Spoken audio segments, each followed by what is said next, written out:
یک دختر 23 ساله توجیک از شهر دوشنبه بکورت خود را در مزایده بین المللی آنلاین با نرخ $10,000 به فروش گذاشته است.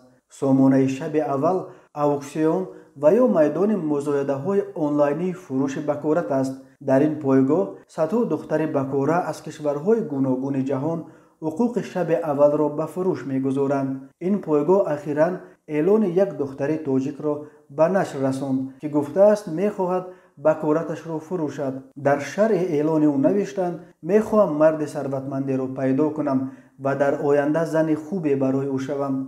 من یک دختر گپ درا، مهربان و خوب هستم. دختر ملت خود را تاجیک و از شهر دوشنبه معرفی کردن نوشته است 23 ساله است. خبرنگار رادیوی آزادی در پایگاه شب اول با دختر مکاتبه کوتاه داشت. او گفت اویله‌شان در وضع دشوار مالیوی است و قرض دارند و از این راه می‌خواهم اویله‌مان را از قرض رها کنم.